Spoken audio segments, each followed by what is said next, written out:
Hello guys, I'm మహా. మేమైతే బిక్కవోలు వచ్చామండి లక్ష్మీ గణపతి స్వామివారిని దర్శించుకోవడానికి.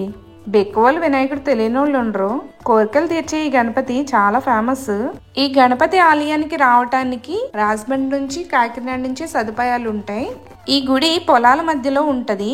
ఇక్కడ గణపతి ఆలయాన్ని నిర్మించింది తూర్పు చాళుక్యులు. క్రీస్తు 840లో చాళుక్యరాజు విక్రమాదిత్యుడు ఈ ఆలయాన్ని నిర్మించినట్టు శాసనాలు దొరికాయి. అప్పట్లో జరిగిన దాడుల్లో ఆలయం ధ్వంసం అయిపోయి విగ్రహం భూమి లోపలికి ఉండిపోయింది. ఈ పొలం గల ఆయన ఒక పూజారి వినాయకుడు ఆయన కల్లో కనిపించి ఈ పొలంలో ఉన్నాను అని చెప్తే ఈయన గ్రామస్తులకు చెప్పారంట.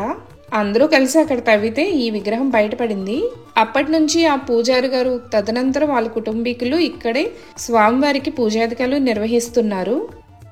చుట్టూ పచ్చని పొలాలతో చాలా ప్రశాంతమైన వాతావరణం ఇక్కడ కనిపిస్తుంది. పక్కనే ఒక పెద్ద చెరువు ఉంటది.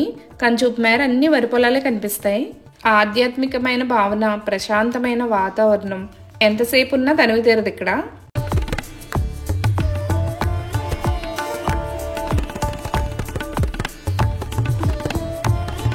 అన్ని ఆలయాల్లో గర్భగుడిలోకి ప్రవేశం ఉండదు కదా, కానీ ఈ బిక్కవోలు వినాయక స్వామిని మనం స్వయంగా తాకి చెవిలో మన కోరికలు చెప్పుకోవచ్చు. స్వయంభూగా వెలిసిన లక్ష్మీ గణపతి స్వామి వారు ఏకశిలా విగ్రహం. దగ్గర నుంచి చూస్తే స్వామి వచ్చి కూర్చున్నారా అన్నట్టుంది. ఈ లక్ష్మీ గణపతి స్వామి చెవిలో మనం ఏం చెప్తే అది నెరవేరుతుంది. మంచి సంకల్పం అనుకొని చెవిలో చెప్పాలి. నేను ఏం కోరుకుంటున్నానా అని మా ఆయన చాలా క్యూరియాసిటీగా చూస్తున్నారు. భూమి నుంచి బయటపడిన తర్వాత వినాయక విగ్రహం ఇంత పెద్దగా ఉండేది కాదంట. ఒక 2 అడుగులకి అట్లా ఉండేది. తరువాత విగ్రహం పెరుగుతూ వస్తుంది.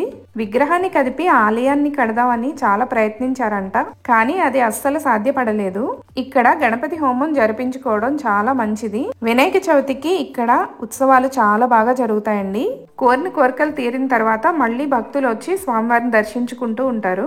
నాకైతే స్వామివారి దర్శనం చాలా బాగా జరిగింది. పురాతనమైన చాళుక్యుల కాలం నాటి విగ్రహం అవడంతో పురావస్తు శాఖ వాళ్ళు దీన్ని హ్యాండ్ ఓవర్ చేసుకున్నారు. ఈ గుడిలో అన్నదానం జరుగుతుంది మధ్యాహ్నం 11 గంటల నుండి.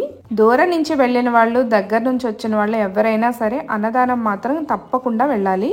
నన్నైతే ఒక పెద్ద ఆయన అమ్మ అన్నం వడ్డించాను వచ్చేసాయి అని పిలిచారు. ఆ పెద్ద ఆయన ప్రేమగా పిలిచినందుకైనా నాకు వెళ్ళి తినాలనిపించింది. కమ్మటి భోజనం తిని గుడి ఆవరణలోనే చాలాసేపు గడిపాము.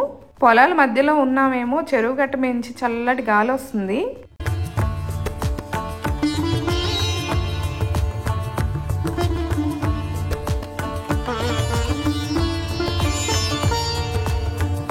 ఇక్కడైతే ఒకరినొకరు పలకరించకుండా ఉండరు. ఈ బుడ్డిదైతే అన్నం తినకుండా అరుస్తుంది. ఇక్కడైతే భోజనాలు చేసి ఒకరితో ఒకరు కబుర్లు పెట్టుకుని కూర్చున్నారు. మొదట్లో ఈ విగ్రహం పొలంలో గ్రామస్తులకు దొరికిన తర్వాత దీనికి ఒక పందిరేసి పూజలు చేయడం మొదలు పెట్టారు. కాలంతో పాటు గుడిని కూడా డెవలప్ చేశారు.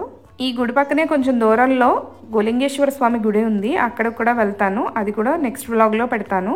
వీడియో నచ్చితే లైక్ చేసి నెక్స్ట్ వీడియోస్ కోసం ఛానల్ని సబ్స్క్రైబ్ చేసుకోండి.